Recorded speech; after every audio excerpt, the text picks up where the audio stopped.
Your yawn is now recorded for immortality. For eternity. Better I yawn before you start than after. All right. We are looking at the synthesis and summary chart of Mohan Gandhi. Now, you notice that the main hunks, if you want to call them that, are in boldface.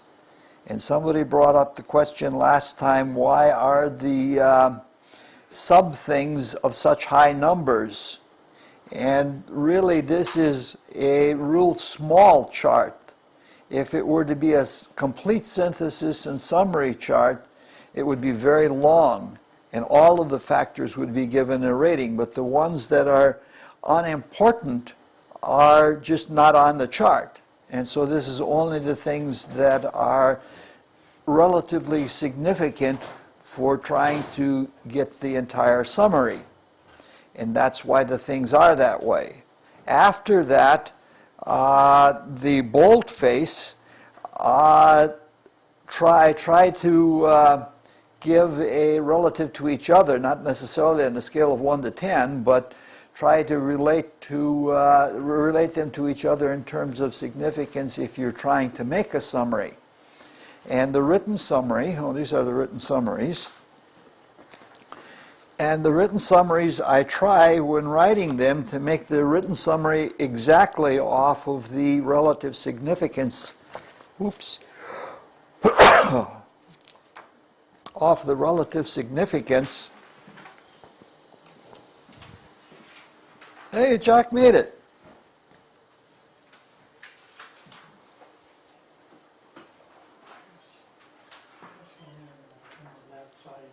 And Ela made it. Who is? Ela and Jack both made it. Oh, Ela made it too, huh?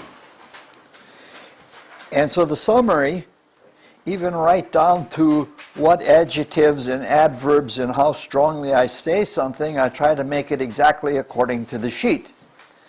In this case, the Gandhi summary is not really a good, purely astrological summary.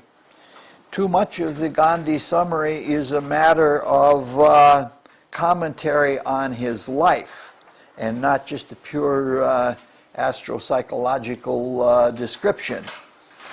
It's all right to do that. It's a different kind of a summary, but it's not completely to my liking. But the balance of it is. All right, so that is the summary as far as Gandhi is concerned, and now let's do a little bit of wild speculation into some of the synthesis of some of the things in the chart. Now, in these syntheses, in the oral part, I'm stating only a really, really small part of what could be synthesized. And it's just to give you an example how some things work together and how the creative process of synthesizing works, where you take two factors and you put them together, and from that you understand that they point to something bigger that is not easily, that is really not partitioned, but that is the smooth unity of an entire character. All right. Now, when we're doing these syntheses, we're trying to be much more trans-astrological than normal. And by that I mean we're trying to get at character and at life itself and not so much astrology. We're trying to understand the intent of the native, the person whose horoscope it is.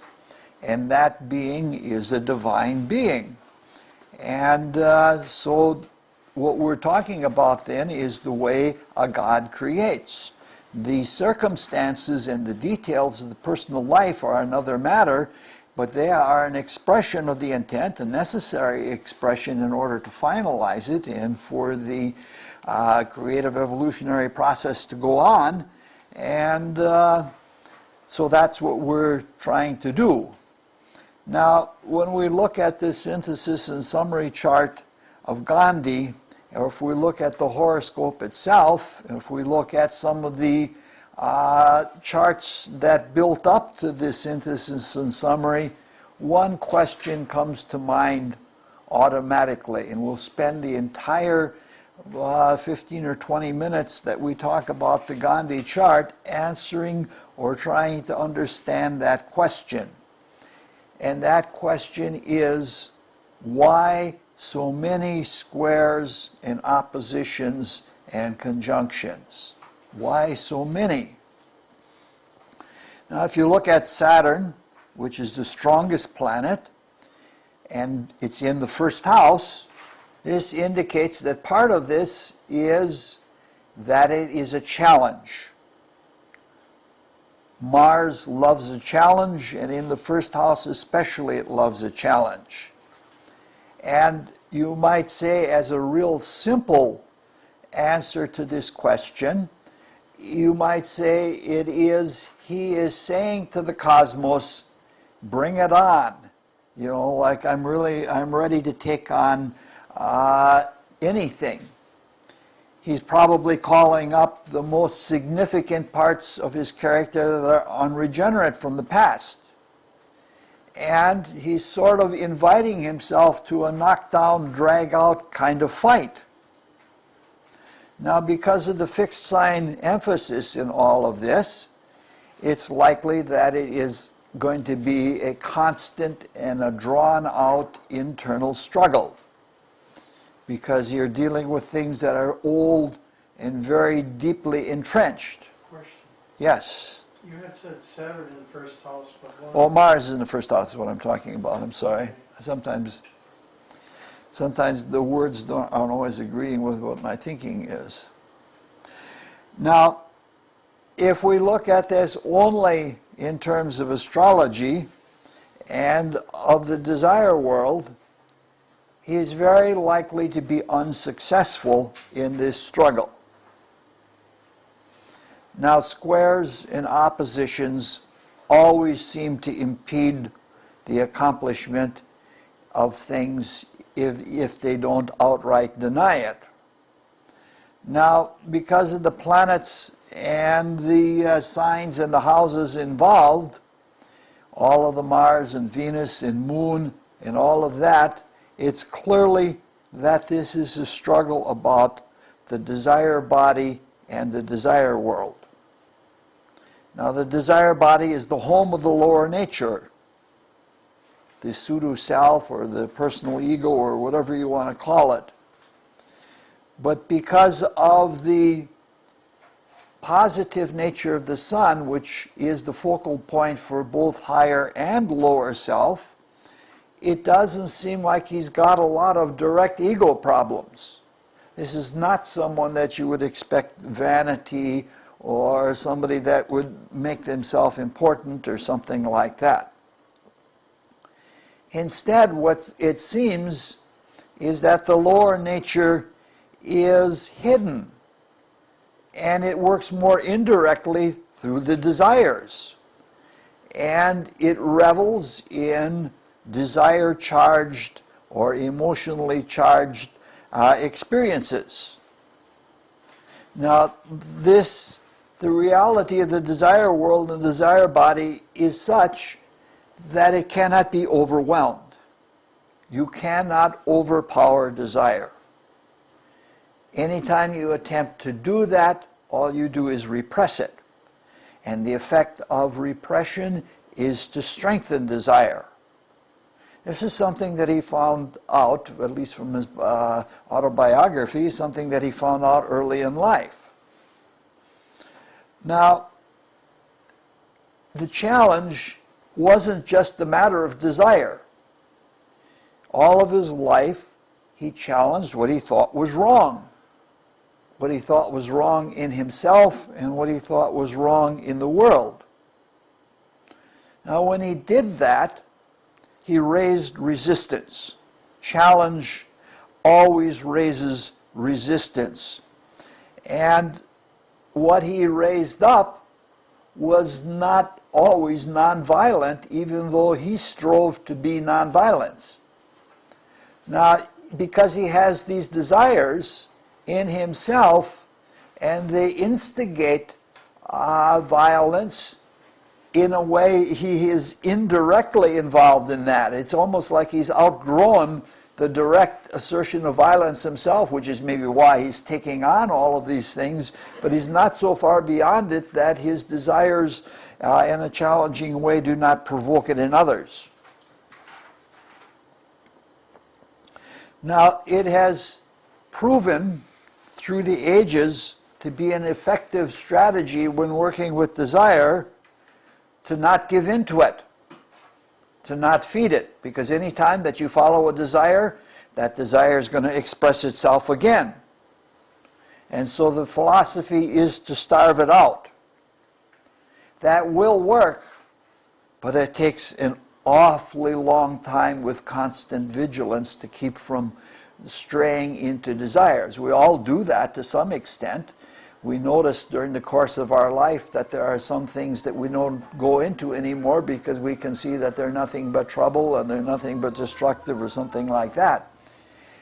Usually, to get beyond most of the main desires that one has, it takes usually several lives. The estimation is usually about 4 or 5 rebirths before one gets beyond that.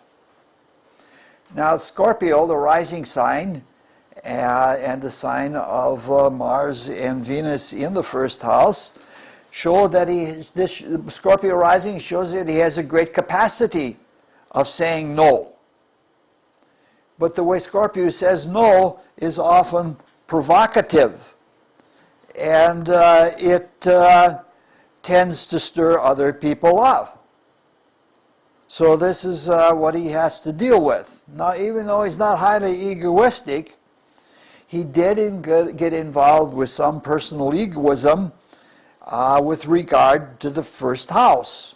As shown, like in things in himself personally, he did get into the challenge personally. And the way it worked for him is one of the clever ways that desire works.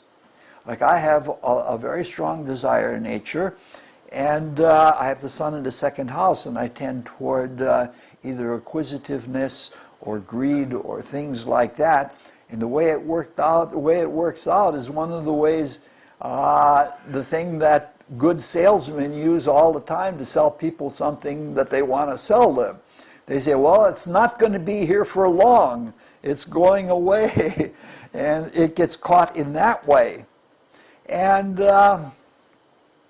with Mars, there's a tendency toward impatience. And in that impatience, when I was a young man, I would precipitate things just to have them over with. Not because it was a time that I would be most likely to be successful with them, but just to get it over with. And that added up to Gandhi to setting up temptations for himself. And since they were straw dummies, he could always overcome them. But he didn't realize that he was setting himself up to the temptation of wanting to prove to himself that he could overcome temptation. And he got caught in something very, very subtle there. He didn't give in to them, but he was still feeding them in a way, in a very subtle, indirect way. He was feeding them with interest. And in a way, he was playing God to himself, and that's where the personal egoism comes into it. This true self, our divine nature, has much bigger things to do. And if temptations or desires come up along the way, it deals with them, or it works with them then, and it doesn't make them the main object of things, because making them the main object makes them strong just because of the attention that is given to them. Now, the sun is in the 12th house. And when the sun is in the 12th house, even though his sun is well aspected, weakly but well aspected, it shows one that is so covered up with things from the past, things that need to be processed, that he can't see through all of the things personally. So this is one of the difficulties in his retreat, in his escape from things into his inner self. In some ways, the desire nature was allowed to go on strongly. Now, another stratagem with working with desire that works out quite effectively is to divert the desire or the interest to more benign desires.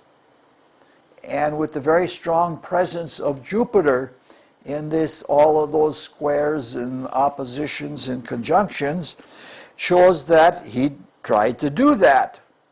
And he did that with mixed success and mixed non-success, but somehow he was pretty successful in that he didn't have the same trap occur to him. He didn't get into egoism about his good works. So in using the diversion technique rather than the suppression technique or the trying to prove it to himself, he was successful. And he was successful because he genuinely believed he was doing what was right for himself, but especially for the world. He really was looking for justice and honesty and for things to be as good for people as possible. So he did what he did for the sake of others, which is one of the meanings of having Jupiter in the 7th house in that way. So it was somewhat an unselfish motivation. And unselfishness can take a lot of the wind out of the sails of desire. Because desire in its selfish, in its egocentric form, is all based on selfishness. Whereas if you start doing things for the sake of others, if you have more giving desires than taking or receiving desires, desire then turns out to be more of a benefit in your life than it is a detriment. So he was capable of deflecting or diverting desire but in positive things. But one of the ways where he was not successful was in scale of proportion.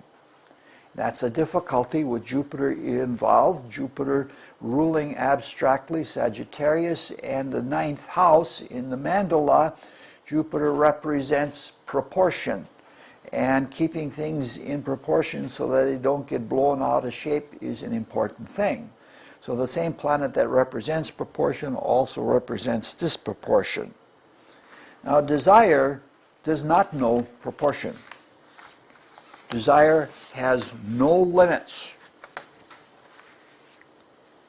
A glutton will eat himself or herself to death. And a desire always wants more and more and more. Like the people who escape desire into drugs that are exceedingly numbing, such as heroin or something like that, actually kill themselves. Because very often it's not just the pain that they're escaping, there is that desire for a better and better escape or a better and better high or low, or whatever it is, and they'll keep on taking larger and larger amounts until they kill themselves. So a high intensity desire individual can expand desire and actions way out of proportion without even knowing it. So a high intensity desire nature, especially with Venus in it, as this one is very attractive. It is, in his case, his intense desire approached the public. And he attracted many, many people to himself. And you can say that some of the rallies that he started were the Tom Sawyer effect, where you have interest in something, and that interest in the desire world attracts you and other people to it, that's basically what his rallies were. Innocently, he started this march to the sea to make salt for himself, and soon he had thousands and thousands of people following him. Now, even though he worked on his own desire nature with success, it was almost impossible to control the desire rampage of a crowd. Very hard to do. A sweep of emotion goes through the crowd, and the crowd is, most of the individuals in the crowd are not schooled or not even working on controlling their own desires by themselves alone, to say nothing of the wave or the tidal wave of desire that comes when there's a crowd mania that takes place. So, this brings up another aspect of why so many trials, why so many squares and oppositions. It's a matter of control. He felt sad in that he taught the people to realize that they had power. All of them simple, common people, that they had power. But he felt sad that he had not brought them to understand love as much as they understood power. And he was very, very upset that he couldn't control the things that he set into place. So it became an issue of control. The Scorpio indicates that there's a strong tendency toward control. The Libra individuality is not inclined in that direction. And that direction is power. Because in order to control, you have to have power. But to overcome his own desire, his own internal desire, and to be able to help others or do things for others, or to some extent control others, he had to have power. And what he did is he conducted experiments in helping people to become free. And he learned that in order to do that, he must have power. Now, in the light of all of these conjunctions and squares and oppositions, you can see that it was that the experiments were basically trial and error experiments. That's what happens when you have squares. Yes, Scorpio is all about power, and Pluto is all about power, and Pluto, Jupiter especially are all about power. And but the fact that they're in all of these squares, he's not only just challenging himself, he's trying to understand how to deal with power and how to work with power, because it's something that is perhaps new to him, because he was shocked by what happened in his experiences. It was very much trial and error. So the squares and oppositions represent something more. So it seems to be that he's learning in the struggle between will and desire, both in himself personally and in society when he has interactions with society. Now, the difference between will and desire is something that most people do not get. In fact, human beings usually only experience the most gross desires. Fear, terror, sex, things like that. The real subtle desires, the nuances of feeling and emotion, which can be every bit as powerful, are not what most people get. So even desire itself is too subtle. And will is many, many times more powerful or more subtle than desire is. So what he's learning in all of this is that his desire can take the form of will, and that form, I guess you would call that counterfeit will, is like an obsession. And what he is learning is through these struggles is the difference between will and obsession. And it's not an easy thing to do when you get carried away, because he got carried away, not in the same way that the crowds did, but he got carried away. Now, Pluto in the horoscope represents manifest will, or directly available will that one has learned from past lives. The general overall will of the spirit is beyond astrology. You can sense it intuitively, but it is what is behind that determines whether a person is going to use an astrological combination one way or another way. This is a dimension of character. The true will, or the invisible will, or the non-astrological will is something that the astrologer always looks to encourage. Because what happens is if one gets too involved with astrology, astrology seems overwhelming. If Gandhi had been an astrologer early on, he might have said, oh, I can't ever do anything in this life because, my goodness, this is an impossibly hard horoscope. You know, that things like that happen when you start studying astrology. You get carried away into the astrology, and it seems like this person's never going to overcome this. They're going to be an idiot by the time they're 10, or the world is going to clobber them, or something like that. Now, Gandhi apparently had a good deal of general spiritual will, because he really went far in life. And he went pretty far even with desire, even though he probably didn't overcome it totally. He did really well. Now, the sun is in the 12th house, and it indicates that he's at the end of a cycle, and that he's taking on these challenges so that he can take steps forward spiritually. And so to the degree that he's successful in working with desire, will he be successful in his spiritual evolution in the future? Now, another stratagem of dealing with desire is to transmute it into something higher, to something in the spirit, through soul exercises to take it and transmute it. And he's done some work with that. That is what is indicated by the moon trine Neptune.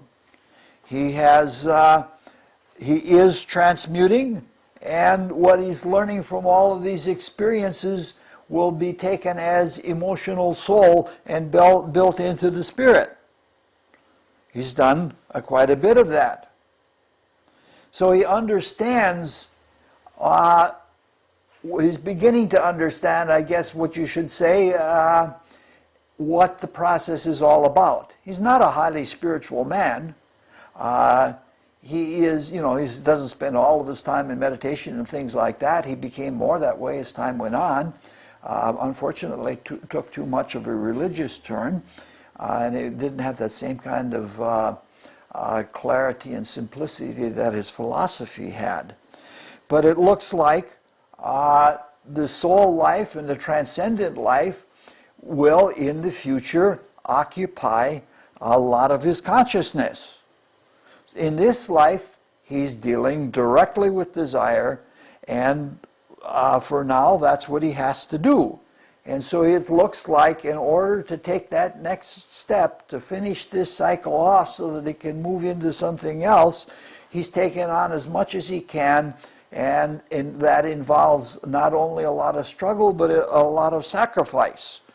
And that's a pretty wonderful thing. All right, that's the little bit of synthesis that I have done on one side of why so many squares, conjunctions, and oppositions. There are other syntheses with other parts of the, even the chart that we have here, the synthesis and summary chart, that you can come out and answer that question in other ways and come to some understanding of it. But you can see, when you're doing synthesis, you're getting beyond astrology. You're getting at how someone, the spirit, deals with the principles of the cosmos and how that is symbolized astrologically. A lot of astrologers make the mistake of trying to solve problems astrologically. And if you do that, that's sort of like solving an equation without that equation relating to anything in the world. It's a hypothetical determining the area of something, but it isn't determining the area of this plot of land that you're working on right now.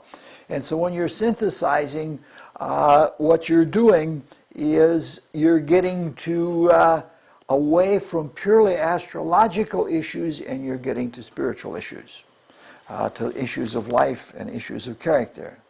All right, now let's do one little bit of synthesis in the Isadora Duncan horoscope. Obviously, in order to treat anything that is done, you have to take just a small thing and work on it, because if you try to synthesize this with this with this, it becomes so thin that it's not worth much of anything. In the Duncan chart, we again have always the overall comparison of the four facets of personality, of character: the personality, the emotionality, the mentality, and the spirituality. That's always going to be of the highest importance. Usually, significant aspects are of the highest importance, and in this case, significant planets are also. There are some profiles that we will look at and that we'll include in the synthesis, but they're not as important, and the mentality is not as important in this individual, and even a lot of the spiritual individuality is not important. And so, again, the synthesis and the summary chart are both based on the relative importance rating. And since you asked the question last week, you asked why such high numbers always.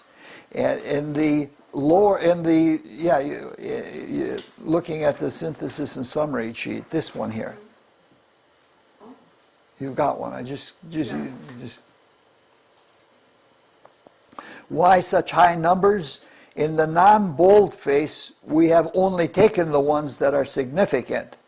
If we had the whole synthesis and summary chart, it would be long, like several feet long, and it would be a lot of 2s and 3s and 1s and things like that. But I've only put the most important in, and then the high numbers in the bold face is just to keep it at that same level, I guess. You could have a totally different set of numbers for the bold face, but that gets way too complicated. I don't want to turn this into artificial numbers game rather than an understanding of character. All right, let's do a synthesis of several items that relate together to one facet in her chart. Now let's look at the significant planets. That's where we'll begin, because this Mars relative, the average percent of any planet is always 10%. And the Mars in this horoscope is more than twice the strength of the average of all planets over all horoscopes. So this means that this is a very Mars-dominant person. Means that this is a person of action, and this is someone that has something to do, probably has many somethings to do, and loves doing them. Because there is so much in the East, including the ascendant ruled by Mars, this is a very personal chart. It's obvious from all of this that this is somebody who wants to be independent, and through her own actions, through her own work, through her own deeds, that she wants to make her way in life. Now, when we look at Mars, and then we look up one thing higher and look at the most significant aspects, we find a 10 in there. And that 10 is the square of the moon and Mars. And that is the thing around which the synthesis that we're going to do is focused.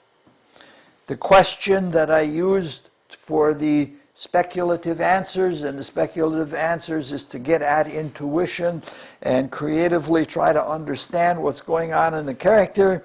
The question is, what does it mean that the strongest mode of activity is malefic? Asking a lot of questions about negatives tonight, but that's just because the horoscopes are that way. Now the Mars-Moon aspect, which is the one in question, is the highest by our estimation system. And it is that way because of the mutual reception and because of a few other things. But it is not the closest orb aspect. The Mercury sextile Mars and the Uranus square Mars have much closer orbs than the Moon Mars. And Jupiter square Neptune and Sun trine Jupiter also have pretty small orbs, not quite as small as those of the Moon Mars, but they're of considerable strength. All of the rest of the aspects in the chart are of medium strength at best. They don't, there's nothing at all. Now, the one thing that we can synthesize out of this, especially having all of these close orb aspects, is that she is some sort of a specialist. And with specialization, there is always extremism, especially when Mars is involved. And Mars is involved in two of the aspects, and so there's extremism. Now, she's not the usual specialist. The usual specialist is a specialist by limitation, where a person limits themselves to only one thing and doesn't do other things just so they can accomplish that. That negative kind of specialism, which is the common ilk, is a Saturnian specialism. And she's not of a Saturnian nature. In fact, Saturn is the weakest of her planets.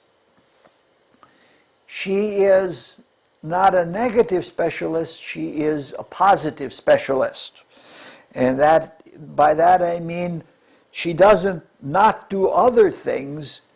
She is so intensely focused on the things that are meaningful to her that all the other things just fall by the wayside. She positively wants to do these things.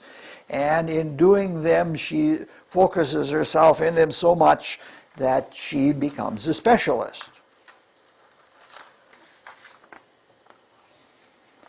Now, there's always a danger in extremism, because in extremism you can always carry things too far. And when you carry things too far, you sometimes stretch the psychic elasticity of things in the soul, and it's not a healthy thing. In fact, there can be extreme problems as a result of it.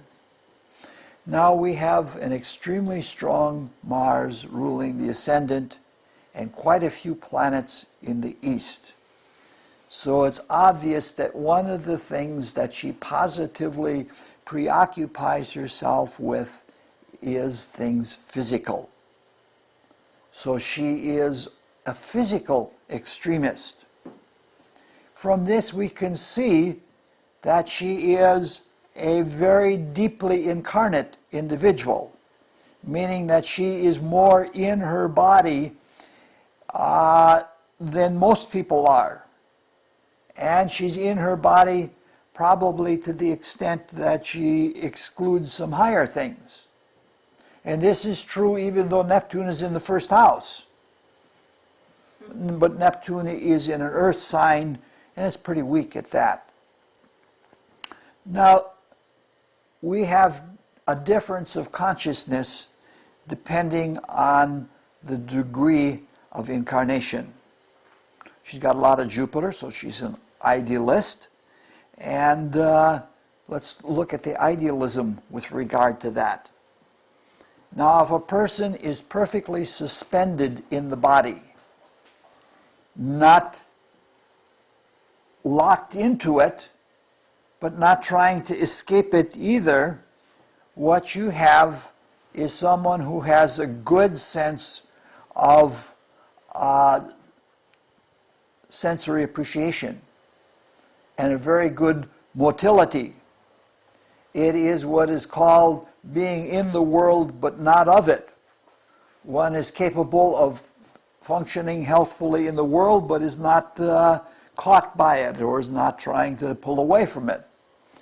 Now, if a person is insufficiently incarnate, then there's likely an unrealistic idealism.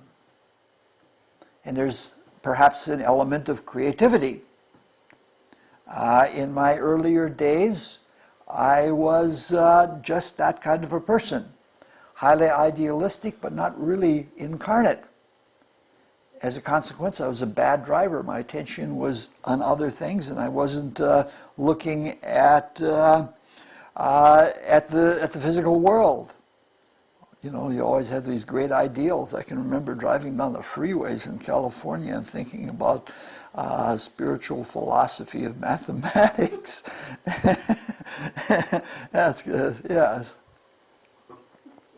If one is extremely incarnate, there is a dullness to the spirit, and there's a consumptive kind of cloying which can take several forms, including consumption itself, that is tuberculosis, or it can take a kind of nihilism to it. But if one is overly incarnate, but not so much as to deaden the spirit, there's a tendency to romanticize and rhapsodize about the material world and nature and our person in it. It's almost the description of a pantheist who sees divinity in material stuff and in the workings of nature. And I think that describes her. I think she's at that degree of incarnation that she sees the physical world in that romantic kind of way. And that's, you know, it's a pretty good description of her. Where we have a strong desire in nature, the romanticization of matter and nature becomes stronger. And she's so extreme in the martial desire nature that she's subject to sins of the flesh, of desire and carrying on about things of the flesh, not even necessarily with this exceptionally good taste in an earthy sense. It's just like, let me be carnal kind of thing. She almost goes beyond mere sensualism, and she gets into some pretty crass things. Base behavior. And she does it in the name, of course, of art and beauty and creativity, but if you sit down with a bucket of beer because you can't afford champagne and drink yourself away and sleep with whoever the next person is that comes along, that's not art, beauty, and creativity. When we have close orb aspects, they indicate specialized talents, things that have been brought to a high degree of concentration and often perfection. Whether they're virtues or whether they're vices, it doesn't make any difference. Now, one of the problems of close orb aspects is that they don't offer a lot of latitude as to how they can be expressed. Often not as much as aspects that have lesser orbs. Now, what you would think is that when a person has developed a talent to a high degree, that there would be more freedom. And eventually that is true. When the talent becomes second nature to you, and it's at the service of the spirit with facility and not with effort, then it's completely integrated in the character and there is no problem. But there is a stage right before that where you put everything you can into something to perfect it and to develop it. And in doing that, you can't see much else beside that. And when the perfection has been attained, then it can be generalized. Now, some people in life become so obsessed with specialization and doing one thing that they get lost to it. They become, they become obsessed with it. For example, there are monomaniacs, like the famous Bud Powell, the famous jazz pianist, was a monomaniac. You could sit him down at a piano and he'd play for hours on end in beautiful improvisations, but he almost couldn't take care of himself. Some monomaniacs become like that they can't even dress themselves.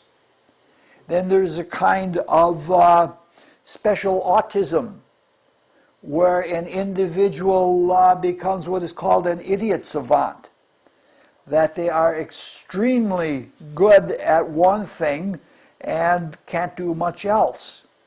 It's not quite the same way. It doesn't work out quite the same way as monomania. Monomania has a little bit more of a volitional quality about it. When it's so ground into the character that it's built right into the character, that's what that kind of autism is like. If you've ever seen the movie Rain Man, Rain Man is an example of that kind of specialization. Now, Isadora hasn't gone that far in her in her specializing, but she does have these strong orb aspects which indicate that she is specializing to the degree that if it is carried much further, it will be dangerous. It's unlikely that she would ever become an idiot savant because she's too much extroversive and she's too much socially in the world. But dancers do routines. Sometimes the routines are very tightly choreographed, and sometimes they're more freely interpretive. Before you can do spontaneous creativity, you have to have control of the body. Though dancing is very unusual in that regard. Of all of the arts, you need the least amount of training in order to improvise in dance. But what she was trying to do, she was trying to do dance not as a form of personal expression, she was trying to do it as art. She was trying to interpret, and she was trying to create a language of expressing something, I guess you would call it spiritual, through the art of dance. So she was excellent at creating routines and movements and things like that. In fact, a lot of her techniques and movements were persisted all the way until the 1970s. There was still a school of Duncan dance in San Francisco in the 1970s. And one of my friends' friends attended that school for a while. It takes work and it takes time to develop a routine. And part of the reason for the work and time is that you have to build the muscles to do exactly the movement you want to do. It's one of those things that is the chagrin of weight losers. It's one of those things you can build muscle exactly where you want to build it, but you can't take off fat exactly where you want to take it off. That's left completely up to the body. It has its own kind of logic in doing things like that. So we can see from profile number 3, for example, that she has a lot of persistence. And it's a kinetic driving kind of persistence, and she has the endurance to stay with her routine until it's done. And from the very close sextile of Mercury and Mars, which is a very close orb, we can see that she has the ability to develop neuromuscular control. Mercury ruling the nerves, Mars ruling the muscles. However, patience and work in developing neuromuscular activity do not necessarily result in a new dance form or in a new art form. There has to be creativity. And the two most creative planets in a horoscope are usually Uranus and Pluto. Uranus represents raw creativity that spontaneously does something new all the time. Pluto represents the root of creative power. Everything ultimately comes from what is pointed to by Pluto. Now, the Uranus creativity is obvious. The Pluto creativity is much more subtle, it's much more fundamental, and it goes right to the root of all creation.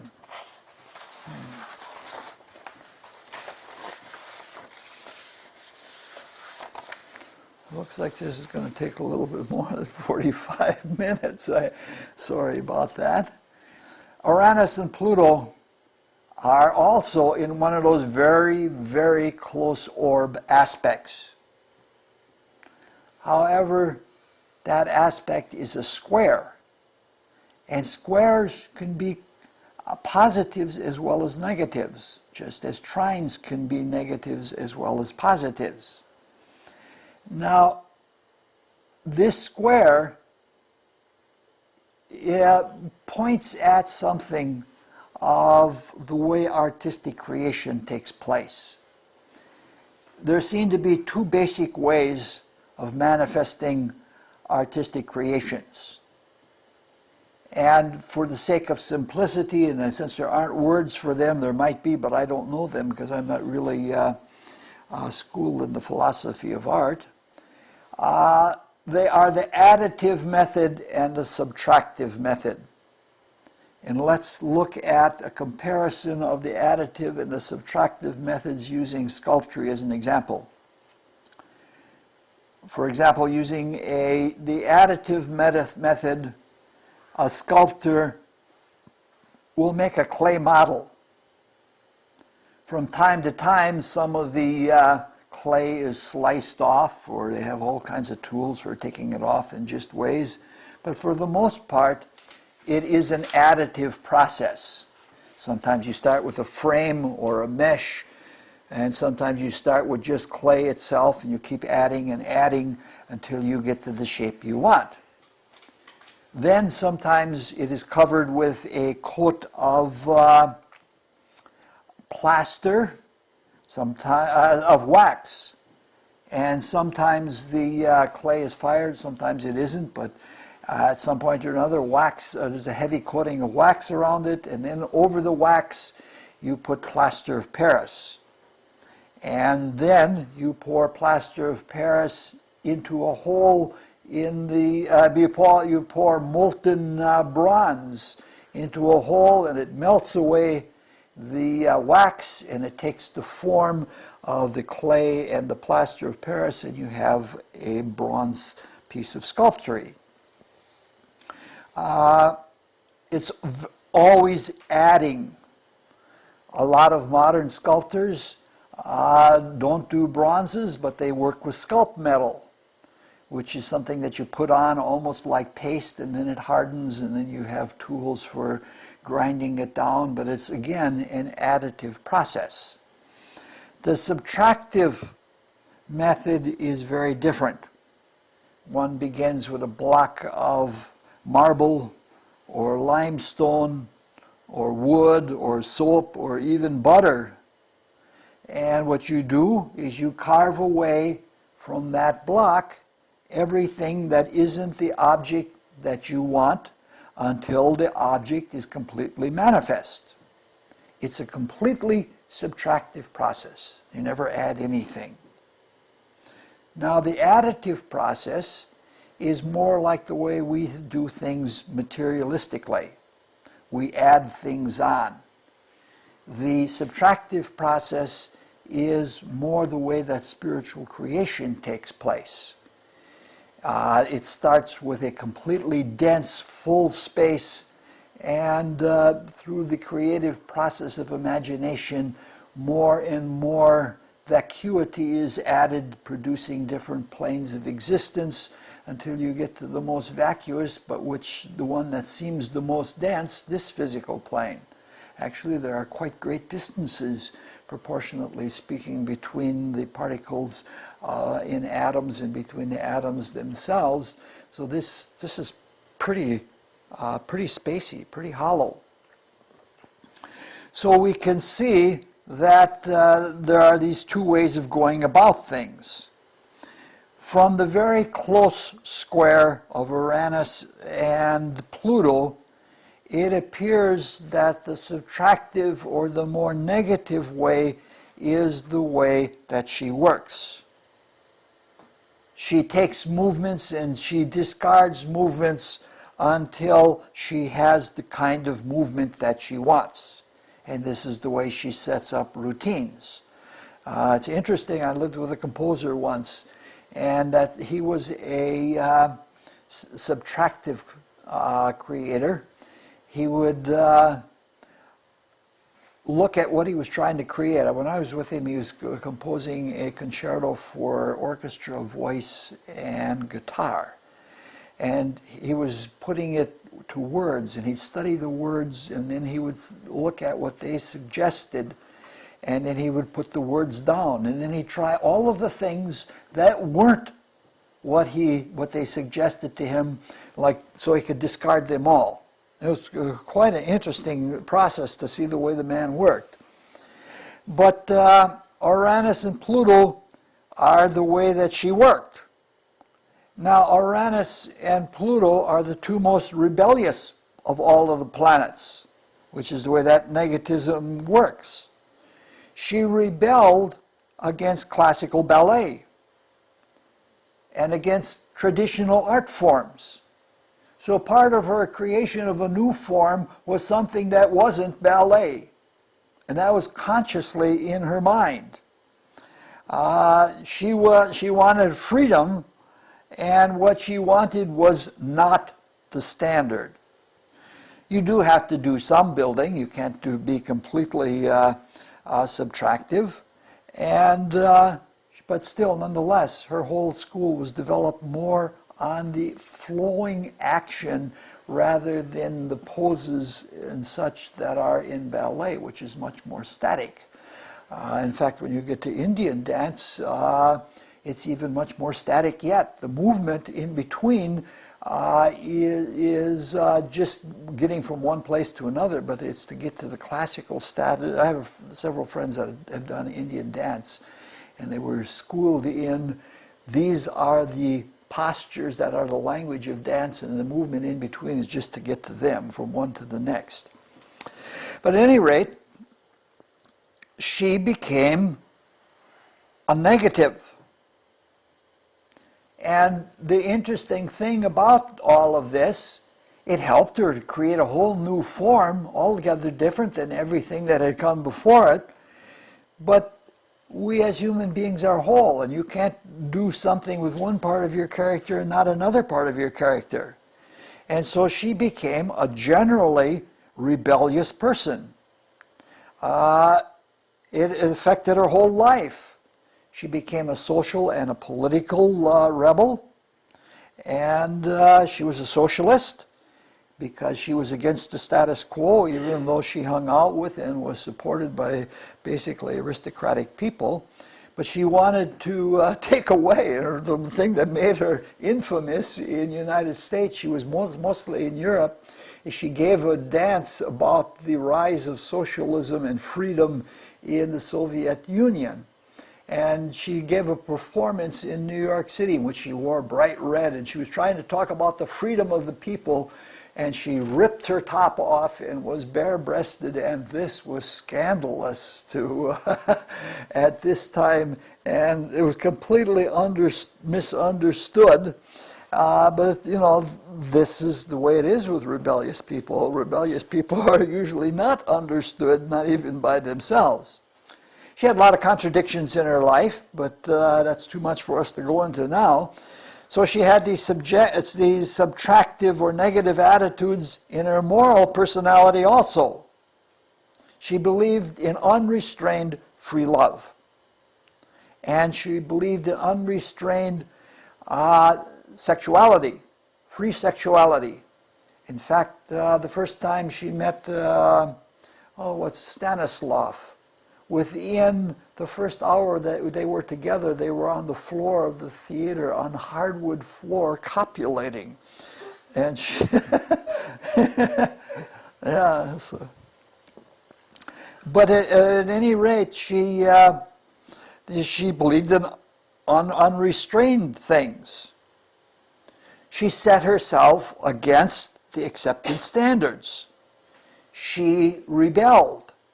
And she was not capable of discriminating between rebellion and freedom and libertine licentiousness. She was very libertine in her indulgences. I don't know, she slept with hundreds of people. She'd take she'd give concerts to students, dance concerts to students, and she'd pick the most beautiful young man out of the audience and sleep with him at night. And she was completely positive about it. She writes about it in her autobiography, and wow, you're saying, what is this?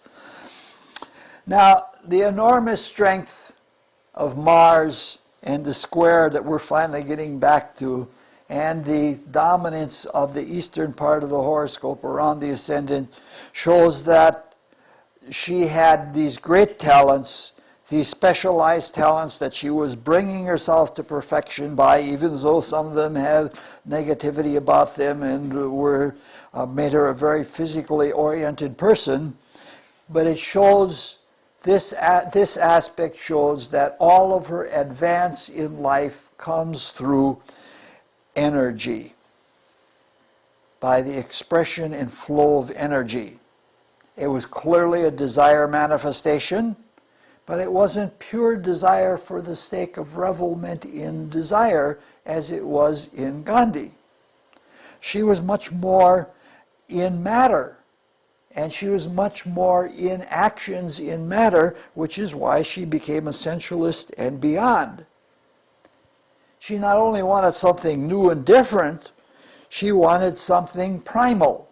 This aspect is an exceedingly primal aspect.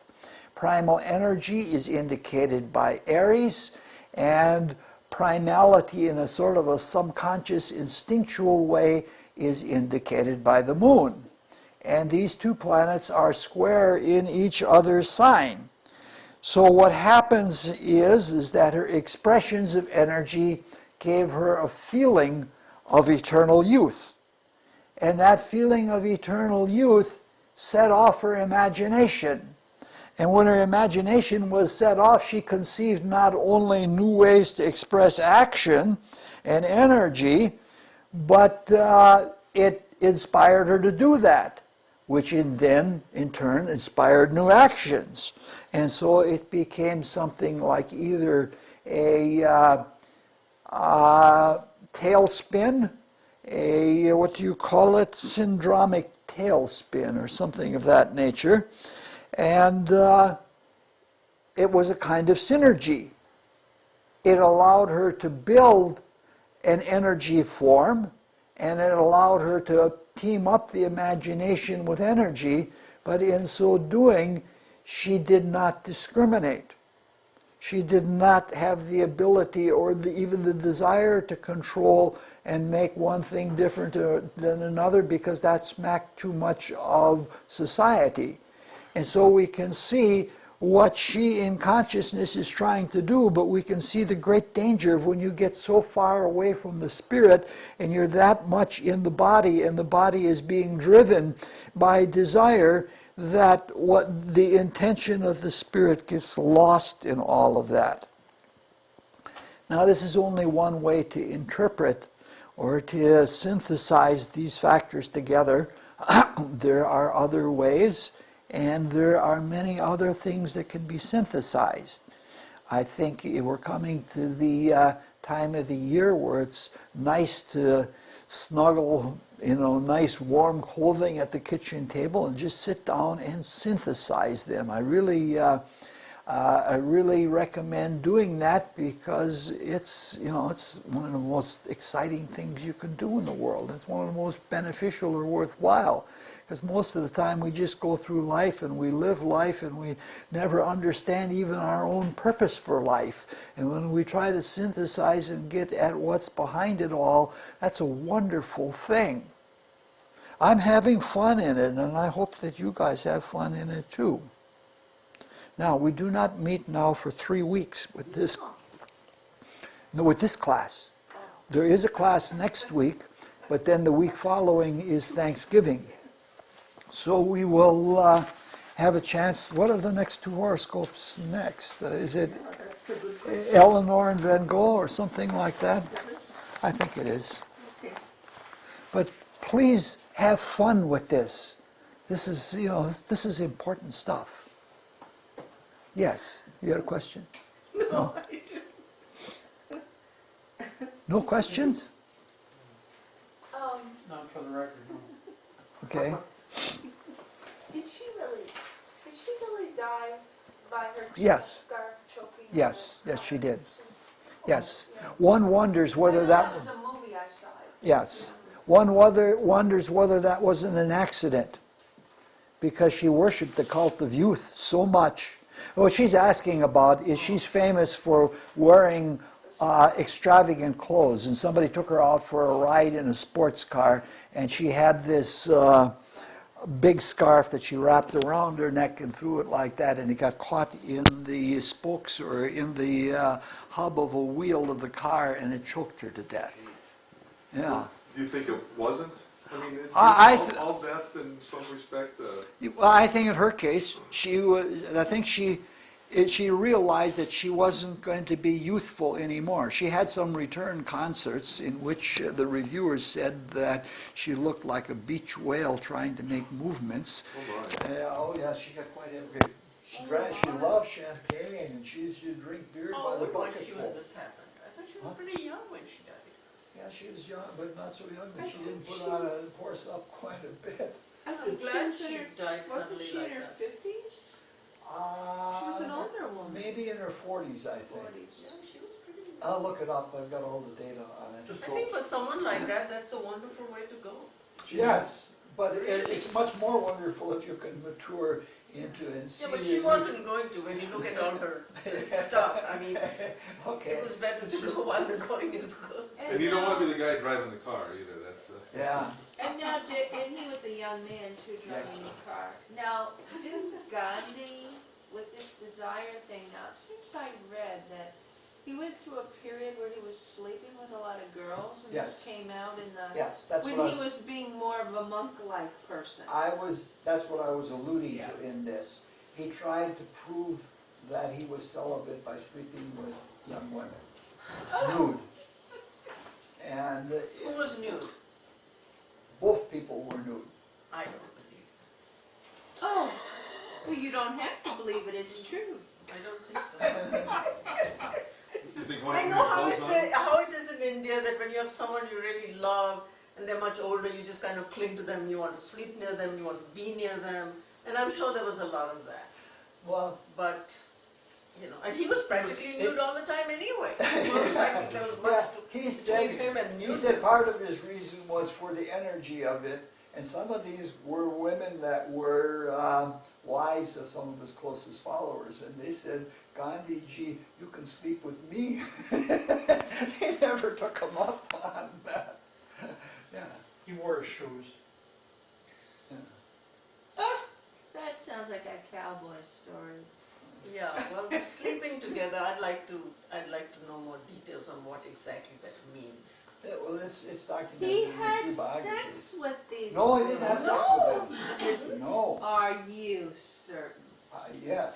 This You was don't the understand whole the reason. culture. I mean, you don't understand. You could have 20 living together just because they wanted to be near one person. Yeah. And it would not be considered strange. Yeah, but no, he did not have sex with him. He was trying to prove his celibacy. And that is a temptation. If you get in, the ultimate creative force is the procreative force, which when it gets turned into a spiritual force is behind all of our creativity in the highest sense. And the desire, that's what the battle is over. And this is why the desire for the control of the sexual energy is so important. And that's where the biggest struggles between the higher and lower nature are all about. And the lower nature said, well, let him think he's being celibate. We're still keeping him locked into the desire of having to prove that he's celibate. And he talks about it even in his own autobiography. It's talked about in biographies about him also. Yeah, well, he was always talking about it. He was like you.